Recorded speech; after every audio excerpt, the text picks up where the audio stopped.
లేకుండానే విచ్చలవిడిగా అప్పులు చేస్తోందని వైకాపా నేత మాజీ ఆర్థిక మంత్రి బుగ్గన రాజేంద్రనాథ్ రెడ్డి ఆరోపించారు. రాష్ట్ర బేవరేజెస్ కార్పొరేషన్ బాండ్లను తాకట్టు పెట్టి 9% పైగా వడ్డీతో 5,750 కోట్ల రుణం సమీకరించారని ఆయన విమర్శించారు. హైదరాబాద్లోని సోమాజిగూడ ప్రెస్ క్లబ్ లో మీడియాతో మాట్లాడారు.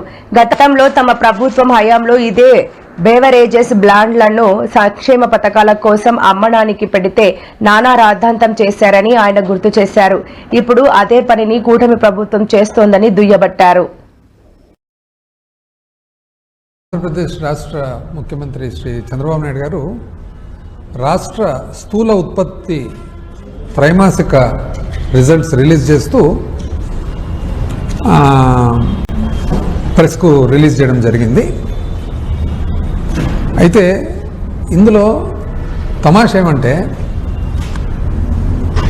మొదలు పెట్టడమే ఒక స్ట్రాటజీతో, ఎట్లా ఆర్థిక వ్యవస్థ అంతా విధ్వంసమైపోయింది అంటే చూసే వాళ్లకు స్టార్టింగే మొదట్లోనే మీరు ఏ ఉద్దేశంతో ఇది చేస్తున్నారనేది అక్కడ కనపడిపోతుంది.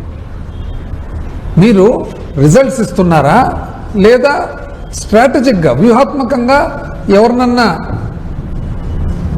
తప్పు పట్టేదానికి ఈ డేటా అంతా ఇస్తున్నారనేది ఎవరికన్నా కానీ ఒక సామాన్య మానవం చూస్తూనే, ఎందుకంటే ఇది విధ్వంసం అని చెప్పి 10 సార్లు 1.5 సంవత్సరం మీరు అధికారంలో ఉన్నారు. మీ పరిపాలన ఎట్లుందో చూద్దాం. ఇప్పుడు ఇదంతా మీ పరిపాలన కదా. సో ఏది ఏమైనా కూడా అంటే ఇంకోటి కూడా గమనించవచ్చు, చంద్రబాబు నాయుడు గారికి చాలా థియరీ ఉంటుంది, కానీ అన్ఫార్చునేట్గా అది ప్రాక్టికల్స్కు మారదన్నమాట. అంటే ఎటువంటి థియరీ?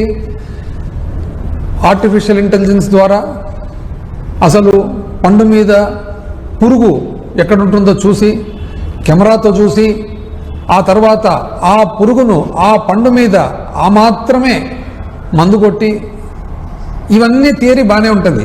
అక్కడ ప్రాక్టికల్గా అసలు పండించిన పంట పరిస్థితి ఏమంటే అది ఉండదు, ఇది ఉంటుంది అనమాట. ఏది ఏమైనా రిజల్ట్స్ ఆయన చెప్పినారు కాబట్టి దాన్ని ఒక్కసారి మేము కూడా స్టడీ చేయడం జరిగింది. స్టడీ చేస్తే దాంట్లో నంబర్ 1 ఆయన ఏమంటున్నారు, స్థూల ఉత్పత్తి